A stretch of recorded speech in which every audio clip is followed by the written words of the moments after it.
Hello students, मैं doctor Gajendra पुरोहित और ये मेरा रेडियस ऑफ कर्वेचर पे तीसरा वीडियो है। इससे पहले मैं 2 वीडियो ऑलरेडी अपलोड कर चुका हूं जिसमें मैंने basic concept of radius of curvature बताया था। उसके बाद जो मेरा सेकंड पार्ट था जिसमें मैंने एस्ट्रॉइड और पैराबोला पे क्वेश्चन लिया था, पैराबोला और एस्ट्रॉइड पे क्वेश्चन बताया था आपको कि कैसे वहाँ पे इंप्रूव करते हैं। नाउ मैं आज बताने वाला हूँ आपको कि एलिप्स पे बेस्ड क्वेश्चन जो बहुत इंपॉर्टेंट क्वेश्चन एग्जाम में पूछा जाता है। सो स्टूडेंट, अगर मेरे वीडियोस बहुत अच्छे लग रहे हैं तो प्लीज़ आप मेरा जो चैनल है उसको सब्सक्राइब करें और बेल आइकन को जरूर प्रेस कर लें सो दैट कि आपको आने वाले जो नोटिफिकेशंस वो मिलते रहें। और लाइक ज़रूर करें क्योंकि हम जो टीचर्स हैं, हम इतनी मेहनत से वीडियो बनाते हैं तो हमारी एक ही एक्सपेक्टेशन रहती है कि आप लाइक करें सो दैट कि मुझे मैं थोड़ा मोटिवेशन फील करूं और मैं आगे आप भी बहुत अच्छा और आपके लिए इंपॉर्टेंट कंटेंट लेके आऊं। सो स्टूडेंट, यहाँ पे आईटे 12 यहाँ पे मेरे पुराने वीडियोस आप देख सकते हैं। सो देखिए, आप यहाँ पे बोल रहा है कि at any point P of the ellipse x square upon a square plus y square upon b square is equal to 1। आपको ये प्रूव करना है कि rho is equal to a square sine square t plus basis b square cos square t power 3/2 upon a b. Second part दे रखा है a square b square upon p cube where p is the length of perpendicular drawn from the centre on the tangent at P. Third proof बोल रखा है rho is equal to C D cube upon a b where C P and C D the pair of conjugate diameters. And D दे रखा है a b power 2/3 rho 1 power 2/3 plus rho 2 power 2/3 is equal to a square b square where rho 1 and rho 2 are the radius of curvature at the end of extremities of the conjugate diameters. So student, exam में ये 3 question है। या तो exam में ये question पूछा जाएगा इन दोनों के साथ, या फिर एग्जाम में ये पूछा जाएगा, या फिर एग्जाम में ये पूछा जाएगा। तो ये 3 क्वेश्चन को मैं एक में मिक्स करके बता रहा हूं, है ना। मैं 1 बाय 1 बताऊंगा, आपको बिल्कुल टेंशन लेने की जरूरत नहीं, आपको समझ में आएगा। सो देखिए आप लोग कैसे करेंगे इसको। हम यहाँ पे इसके पैरामेट्रिक कोऑर्डिनेट क्या होता है, x is equal to a cos t and y is equal to यहाँ पे क्या होता है ए बी साइन टी, है ना। तो देखो आप ये अल्टीमेटली पैरामेट्रिक कोऑर्डिनेट क्या होते हैं, वो कोऑर्डिनेट होते हैं जो कर्व की इक्वेशन को क्या करते हैं, सेटिस्फाई करते हैं और इनसे हम इस कर्व के सभी कोऑर्डिनेट्स को निकाल सकते हैं, राइट। और मैंने आपको बताया था जब भी पैरामेट्रिक कोऑर्डिनेट होता है तो उसका रेडियस ऑफ कर्वेचर का फार्मूला क्या होता है, x dash square y dash square power 3/2 x dash y double dash y dash x double dash होता है, राइट। सो यहाँ पे जो एक्स डैश है वो कैसे निकालते हैं, डिफरेंट एक्स डैश का मतलब derivative with respect to t. So ये आएगा माइनस का a sine t. Now double dash करेंगे हम तो इसको एक और बार डिफरेंशिएट करेंगे तो ये आएगा a cos t. Now y dash तो ये आएगा बी कॉस टी और इसको मैं एक और बार डिफरेंशिएट करेंगे तो ये आएगा माइनस का बी साइन टी। स्टूडेंट, इसकी वैल्यू उठा के हम यहाँ रखेंगे तो rho is equal to x dash का स्क्वायर, इसका स्क्वायर करेंगे तो ये आएगा a square sine square t plus y dash का स्क्वायर, इसका स्क्वायर करेंगे तो ये आएगा b square sine square t cos square t power 3/2 x dash y double dash. इन दोनों को मल्टीप्लाई करेंगे हम तो ये आएगा आपके पास minus minus plus a b sine square t minus this into this, तो माइनस माइनस वापस प्लस हो जाएगा तो ये आएगा a b cos square t. Now a b common निकालेंगे तो sine square plus cos square कितना हो जाएगा 1। तो हमारे पास जो वैल्यू आएगी वो आएगी a square sine square t plus b square cos square t power 3/2 upon a b. ये इसका आंसर आएगा। तो ये फर्स्ट पार्ट तो आपको बहुत इजीली समझ में आ गया। अब सेकंड पार्ट देखिए आप, इस सेकंड पार्ट कैसे हम प्रूव करते हैं। सो सेकंड पार्ट बोल क्या रहा है यहाँ पे, ये समझने की जरूरत है कि a square b square upon p cube where p is the length of perpendicular draw from the centre at the tangent at P. तो स्टूडेंट, मैं आपको थोड़ा बता दूं, डायग्राम यहाँ समझना पड़ेगा। ये हमारे पास इलिप्स है, राइट, ये हमारे पास इलिप्स है और यहाँ पे हमने एक टेंजेंट खींच रखी है। ये पॉइंट है a cos t comma b sine t और इसके ऊपर हमने एक परपेंडिकुलर डाला और ये जो पी है ये इसकी लेंथ है और इस पॉइंट पर जो रेडियस ऑफ कर्वेचर रो है तो आपको ये प्रूव करना है कि rho is equal to a square b square upon p cube होगा, है ना। तो आपको इस परपेंडिकुलर लेंथ, ये सेंटर से ये 0 0 से परपेंडिकुलर डाल रखा है तो इसका और रेडियस ऑफ कर्वेचर के बीच में रिलेशन निकालना है। तो सबसे पहले स्टूडेंट क्या करेंगे, हमें पॉइंट तो पता है, अगर हम इस टेंजेंट की इक्वेशन निकाले तो हमारा काम हो जाएगा। तो सबसे पहले equation of the tangent at P, ये पी पॉइंट ले लीजिए आप, कैपिटल पी पॉइंट ले लीजिए, है ना। इस क्या होता है x x1 upon a square plus y y1 upon b square, ये टेंजेंट की इक्वेशन होती है ना। क्या होती है x x1 upon a square plus y y1 upon b square, जहां पे x1 कौन सा पॉइंट है a cos t और y1 कौन सा पॉइंट है a b sin t। तो ये पॉइंट उठा के रखेंगे हम, तो ये आएगा आपके पास x अपॉन a स्क्वायर, ये रखेंगे a cos t plus y upon b square, ये आएगा आपके पास b sin t is equal to 1। मैं यहाँ रखूंगा a cos t b sin t, right. तो पॉइंट रख दिया हमने यहाँ पे। नाउ क्या करेंगे, इज इक्वल टू 1, ये a से कैंसिल हो गया, b से भी कैंसिल हो गया, तो यहाँ से हमारे पास वैल्यू आएगी cos t अपॉन x है and sin t upon b y is equal to 1। अब मैं ये जो डायग्राम, इस डायग्राम को थोड़ा सा ढंग से बना रहा हूँ। तो स्टूडेंट हमारे पास ये जो पॉइंट है, ये पॉइंट ये रह गया और ये हमारी लेंथ है, और इस लाइन की जो टेंजेंट है, ये वाली लाइन को मैं ये बना रहा हूँ, राइट। तो इसकी जो इक्वेशन आई वो कितनी आई, cos t upon a into x sin t upon b y is equal to 1। और ये जो पॉइंट दे रखा है ये 0,0 है ना। मैंने इस डायग्राम को यूं बना दिया, राइट। अब मुझे ये p निकालना है ना, रेडियस ऑफ कर्वेचर रो तो मेरे पास निकली हुई है, रो तो पता है। अब मुझे रो और p में रिलेशन निकाल, तो मुझे p चाहिए। p क्या है, यहाँ से 0 0 से इसकी क्या है, डिस्टेंस है। और डिस्टेंस का फार्मूला स्टूडेंट क्या होता है, जहां पर x है वहां 0 रखेंगे तो 0 आएगा, जहां y है वहां 0 रखेंगे तो 0 आएगा, और 1 को इधर लाएंगे। ये 12th क्लास में फार्मूला आता है डिस्टेंस का फार्मूला, x के कोफिशिएंट का स्क्वायर अपॉन s और y के कोफिशिएंट का स्क्वायर अपॉन b स्क्वायर, है ना। तो इसको हम सिंप्लीफाई करेंगे स्टूडेंट, तो मैं थोड़ा सा सही से लिखता हूँ इसको। तो ये p ना उसका एलसीएम लेंगे अपन, तो ये आएगा 1 अपॉन कितना आएगा, ये पॉजिटिव है ना, मॉड लगा रहा है मतलब पॉजिटिव वैल्यू है, सो आएगा b square cos square t plus a square sine square T, है ना। और ये अंडर रूट है तो मतलब पावर 1/2 लिख देता हूँ, और ये नीचे a स्क्वायर b स्क्वायर अगर अंडर रूट है तो a b हो जाएगा, तो ये ए बी को मैंने कहाँ लिख दिया, ऊपर लिख दिया, राइट। नाउ अब आपको ये प्रूव करना है, तो मैं एक काम करता हूँ, मैं इसको लेके चलता हूँ, राइट। इसकी वैल्यू निकालता हूँ, अगर इसकी वैल्यू रो आ जाती तो मेरा प्रूव हो जाएगा। तो मैं क्या करूँगा, सबसे पहले इसको उल्टा करता हूँ, राइट, है ना। तो उल्टा करूँगा तो 1 अपॉन क्या आ जाएगा, ये p, है ना। तो ये क्या होगा, देखिए आप इसको उल्टा करा, रेसिप्रोकल किया, तो ये आएगा a square sine square t plus b square cos square t power 1/2 upon यहाँ पे क्या हो गया, ए बी। नाउ अब आपको यहाँ पे p क्यूब चाहिए, तो दोनों तरफ क्या करेंगे आप, क्यूब करेंगे। दोनों तरफ क्यूब करेंगे तो स्टूडेंट क्या आएगा, ये p cube is equal to a square sine square t plus b square cos square t, और ये क्यूब करेंगे तो ये 3/2 आएगा divided by a b power cube हो जाएगा। अब आपको यहाँ पे चाहिए ए स्क्वायर बी स्क्वायर, तो एक काम करें, दोनों तरफ ए स्क्वायर बी स्क्वायर से क्या कर दें, मल्टीप्लाई कर दें।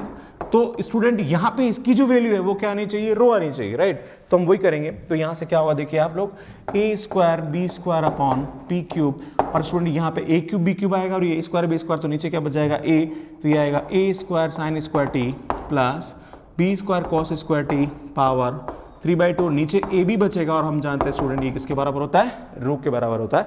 तो इस तरह से इस पार्ट को हम क्या करते हैं, प्रूव करते हैं। नेक्स्ट अब दूसरा और तीसरा पार्ट मैं आपको बताऊंगा। अब स्टूडेंट इसका थर्ड पार्ट देखिए आप, थर्ड पार्ट क्या करते हैं, ये इसका थर्ड पार्ट है, दैट इज सी पार्ट है। आपको प्रूव करना है कि रो इज इक्वल टू, क्या प्रूव करना है आपको, rho is equal to C D cube upon a b, where C P and C D are the conjugate diameter. तो मैं आपको बता दूं स्टूडेंट, ये हमारा पास पैराबोला है ना, सॉरी इलिप्स, है ना। यहाँ पे हमारे पास जो P पॉइंट है, सॉरी C पॉइंट, तो ये है मेरा, और ये मेरा P पॉइंट था, क्या था, A cos t, B sin t, और यहाँ पे एक D पॉइंट लेना पड़ेगा। तो ये बोल रहा है कि जो CP है और ये क्या CD, ये क्या कॉन्जुगेट डायमीटर्स हैं। कॉन्जुगेट डायमीटर का कंसेप्ट ये होता है स्टूडेंट, जिनके बीच में 90 डिग्री का क्या हो, एंगल हो, और अगर मैं इनको आधा कर दूं तो ये हमारे होते हैं सेमी कॉन्जुगेट डायमीटर्स, राइट। तो हमने क्या कर दिया, इसको आधा कर दिया, है ना।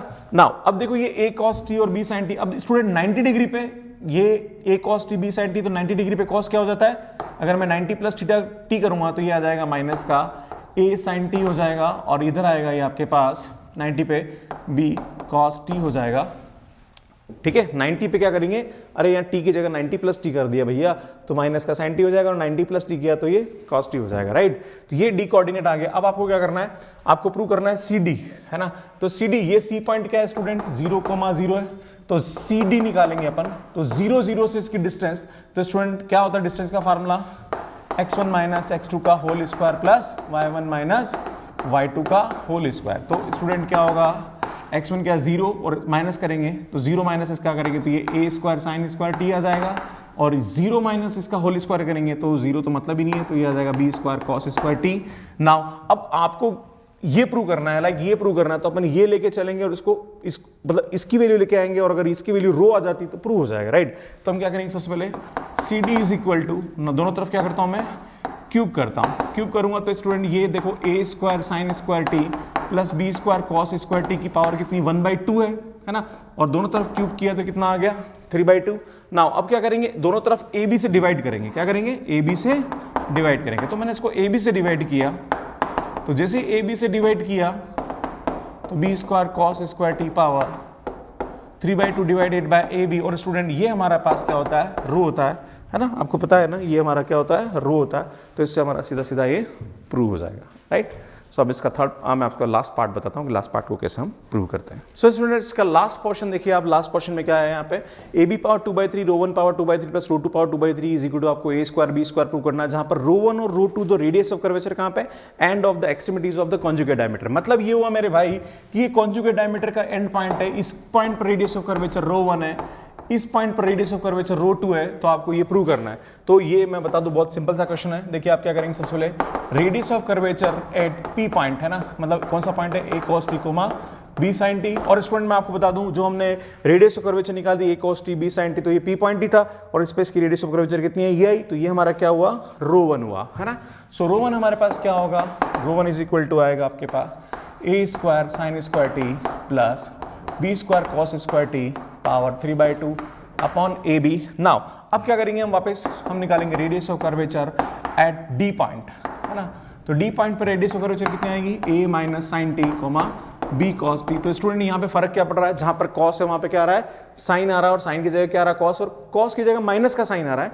तो इस फार्मूले में हमें वापस से कैलकुलेट करने की जरूरत नहीं है, हम क्या करेंगे, इसको रो 2 ले लेंगे, जहां पर साइन है वहां क्या रख देंगे कॉस, और जहां कॉस है वहां रख देंगे माइनस साइन, तो स्क्वायर होने पर वापस पॉजिटिव हो जाएगा। तो ये होगा a square cos square t plus b square sine square t power 3/2 upon b. Student मैं आपको बता दूं, है ना, इस कोऑर्डिनेट में क्या चेंज हो रहा है, कॉस की जगह क्या आ रहा है, साइन आ रहा है, तो यहाँ कॉस की जगह हम क्या रखेंगे, साइन, और यहाँ इस कोऑर्डिनेट में क्या हो रहा है, साइन की जगह कॉस आ रहा है ना, तो जहां पर भी साइन है वहां क्या रख देंगे हम कॉस, और स्क्वायर है तो नेगेटिव का कोई फर्क पड़ने वाला नहीं है। नाउ हम इसका एलएचएस लेंगे स्टूडेंट, तो एलएचएस कितना है, a b power 2/3 rho 1 power 2/3 plus rho 2 power 2/3 is equal to a b power 2/3, now rho 1, इस रो 1 की पावर 2/3, ये रो 1 इसकी पावर 2/3, तो 2/3 से 3/2 क्या हो जाएगा, कैंसिल, तो ये आएगा a square sine square t plus b square cos square t. तो ये 3/2 से 2/3 तो कैंसिल हो गई, पर इस ए बी के ऊपर वापस क्या लगेगी, पावर 2/3 पावर लगेगी। नाउ प्लस में जगह नहीं तो यहाँ लिख रहा हूँ, नाउ अब इसके ऊपर वापस 3/2, ये रो 2 पावर है ना, रो 2 की पावर कितनी 3/2 2/3, तो 2/3 से 3/2 क्या हो जाएगा, कैंसिल, तो ये आ जाएगा a square cos square t plus b square sine square t upon a b power 2/3, ये ब्रैकेट बंद हो जाएगा। Now a b power 2/3 common निकला, तो इस ए बी पावर 2/3 से क्या हो जाएगा, कैंसिल हो जाएगा, तो ये बचेगा a square sine square t b square cos square t. Now ये आ जाएगा आपके पास a square cos square t plus b square sine square t. Student इन दोनों में से हम ए स्क्वायर कॉमन निकालेंगे, तो ये आएगा sign square t plus cos square t, और यहाँ से बी स्क्वायर कॉमन निकालेंगे तो cos square t plus sign square t, और यहाँ से हमारे पास इसकी वैल्यू आएगी a square plus b square. तो इस तरह से इस क्वेश्चन को हम यहाँ पे क्या करते हैं, प्रूव करते हैं। सो एक लास्ट क्वेश्चन और लूंगा, फिर इस टॉपिक को हम वाइंड अप करेंगे। सो लास्ट क्वेश्चन और देखिए student, for the cycloid x is equal to a theta plus sin theta and y is equal to a 1 minus cos theta, तो आपको प्रूव करना है rho is equal to 2a cos theta by 2। और इसी से आगे एक और क्वेश्चन है, तो स्टूडेंट देखिए आप, ये पैरामीट्रिक कोऑर्डिनेट वाला क्वेश्चन है, तो ये x डैश निकलेगा a थीटा का हो गया 1 और प्लस का cos थीटा होगा, देन x डबल डैश निकालेंगे इसका, तो ये आएगा a और cos का हो जाएगा माइनस का sin theta. Now y dash इसका डिफरेंशियल होगा 0 और cos का हो जाएगा sin theta. Now y double dash का हो जाएगा माइनस का a cos theta. Now student हम जानते हैं रेडियस ऑफ कर्वेचर का फार्मूला क्या होता है, x डैश का स्क्वायर y डैश का square power 3/2 x dash y double dash minus y dash x double dash. So student यहाँ पे क्या करेंगे, देखिए आप लोग इसका स्क्वायर करेंगे तो ये आएगा a square 1 plus cos theta का होल स्क्वायर। नाउ इसका स्क्वायर करेंगे तो ये आएगा a square sine square theta की power 3/2 x dash y double dash, तो इसको इससे मल्टीप्लाई करेंगे तो माइनस का a square cos theta 1 plus cos theta minus, इसको इससे मल्टीप्लाई करेंगे तो यहाँ पे क्या होगा, ये आपके पास हो रहा है यहाँ पे, इसको इसका स्क्वायर किया ना, इसको इससे मल्टीप्लाई करेंगे ना, तो बिल्कुल ये आएगा। देन इसको इसको मल्टीप्लाई करेंगे, ये भी आएगा माइनस का ए, देन कितना आएगा यहाँ पे साइन स्क्वायर ए स्क्वायर साइन स्क्वायर थीटा आ जाएगा। नाउ स्टूडेंट क्या करेंगे, इसको हम सिंप्लीफाई करेंगे, तो रो इज इक्वल टू, एक बार इसको डिफरेंशिएशन किया ना तो कॉस का हो गया, देन कॉस का क्या होगा 1 प्लस साइन थीटा था ना, तो 1 प्लस कॉस थीटा हो गया, देन इसका डिफरेंशिएशन किया तो माइनस का है साइन थीटा, देन कॉस का करेंगे तो माइनस का प्लस का साइन थीटा हो जाएगा, और साइन का ये प्लस ही होता है, सॉरी है ना। तो इसका स्क्वायर करेंगे तो ये इससे मल्टीप्लाई होगा तो ये प्लस आएगा, एंड देन ये से मल्टीप्लाई प्लस आएगा, राइट। नाउ ये ए स्क्वायर को बाहर निकालेंगे तो स्क्वायर है तो ये क्यूब हो जाएगा, है ना, पावर 2/3 3/2 कैंसिल हो जाएगा। नाउ इसको सिंप्लीफाई करेंगे तो ये आएगा 1 plus 2 cos theta plus cos square theta plus sign square theta power 3/2, और यहाँ से भी हम ए स्क्वायर कॉमन निकालेंगे तो स्टूडेंट ये कॉस अंदर मल्टीप्लाई हुआ तो cos theta plus cos square theta plus sign square theta आएगा। नाउ ये cos square plus sine square कितना हो रहा है स्टूडेंट हमारे पास, पहली बात तो मैं इसको ए कैंसिल करूंगा तो ये ए बचेगा। नाउ ये 1 हो रहा है और ये 1 और ये 1 2 होगा, तो इसकी वैल्यू आएगी 2 प्लस 2 कॉस थीटा पावर 3/2, और यहाँ से इसकी वैल्यू 1 होती है तो ये हो जाएगा हमारे पास 1 प्लस कॉस थीटा। नाउ 2 को कॉमन निकालेंगे स्टूडेंट तो ये आएगा 2√2a 1 plus cos theta power 3/2 और 1 प्लस कॉस थीटा। नाउ ये 1.5 पावर है, दैट इज 3/2 पावर है, और ये 1 पावर है तो एक पावर कैंसिल हो जाएगी, तो आपके पास यहाँ से इसकी वैल्यू आएगी 2√2a 1 plus cos theta power 1/2। Now 1 plus cos theta का जो फार्मूला होता है स्टूडेंट वो कितना होता है 2 कॉस स्क्वायर थीटा बाई 2, है ना, ये फार्मूला होता है। नाउ ये बाई 2 से कैंसिल हो जाएगा, ये √2 हो जाएगा, तो √2 से √2 हो जाएगा तो ये आएगा 4a कॉस थीटा बाई 2, तो ये हमारा वैल्यू आएगा, राइट। अब ये जो अगला पार्ट ये क्या बोल रहा है कि अगर ये तो हमने निकाल लिया, अब नेक्स्ट क्वेश्चन अगर एग्जाम में क्वेश्चन इस तरह से पूछ लिया जाए कि the point on the tangent at the point A and B on the cycloid these and these are at the right angle, right. तो ये साइक्लोइड इसके राइट एंगल पे रो1 और रो2 रेडियस ऑफ कर्वेचर है, तो आपको ये प्रूव करना है। तो स्टूडेंट ये रेडियस ऑफ कर्वेचर तो है ना, तो एक रेडियस ऑफ कर्वेचर क्या हो जाएगी, तो हम 2 पॉइंट ले लेते हैं ना, तो radius of curvature at P point है ना, तो इसको हम मान लेते हैं रो1, तो ये कितना आएगा हमारे पास 4a cos theta by 2। Now radius of curvature eight Q point क्या है राइट एंगल पे, है ना, तो राइट एंगल पे इसको रो2 ले लेते हैं, तो राइट एंगल पे स्टूडेंट क्या फर्क पड़ेगा, जहां पर थीटा वहां कितना आ जाएगा π/2 प्लस थीटा बाई 2 आ जाएगा, तो π/2 पे क्या हो जाएगा कॉस किस में चेंज हो जाता है, साइन में हो जाता है, तो ये आ जाएगा माइनस का साइन थीटा बाई 2, पर हम जानते हैं रेडियस ऑफ कर्वेचर हमेशा क्या होती है, पॉजिटिव होती है। तो ये तो हमारा रो1 हो गया, ये हमारा रो2 हो गया। नाउ इन दोनों की वैल्यू उठा के यहाँ रखेंगे, तो ये LHS ले लेते हैं स्टूडेंट, तो ये रो1 स्क्वायर प्लस रो2 स्क्वायर, तो इसका स्क्वायर करेंगे तो आएगा 16 cos square theta plus theta by 2, और इसका भी स्क्वायर करेंगे तो आएगा 16a square sine square theta by 2, और स्टूडेंट हमने 16 को कॉमन ले लिया, a स्क्वायर सॉरी, तो 16a स्क्वायर कॉमन लिया तो ये आएगा sign square theta by 2 plus cos square theta by 2, और इसकी वैल्यू किसके बराबर होती है 1 के बराबर होती है, तो यहाँ से इसका आंसर ये आएगा। तो इस तरह से इस क्वेश्चन को हम प्रूव करेंगे। सो स्टूडेंट्स, मुझे लगता है मेरी जो वीडियोस हैं आपको रियली हेल्प कर रहे होंगे, प्लीज़ अगर आपको हेल्प कर रहे हैं तो मेरे चैनल को सब्सक्राइब करिए, नोटिफिकेशन बेल को प्रेस करें, और भी फ्रेंड्स को शेयर करें, और कमेंट जरूर करें, और लाइक तो बनता ही है, लाइक करें सो दैट कि मुझे आगे और भी अच्छे कंटेंट आपके साथ में लेके आऊँ। Thank you so much for watching my videos, thank you.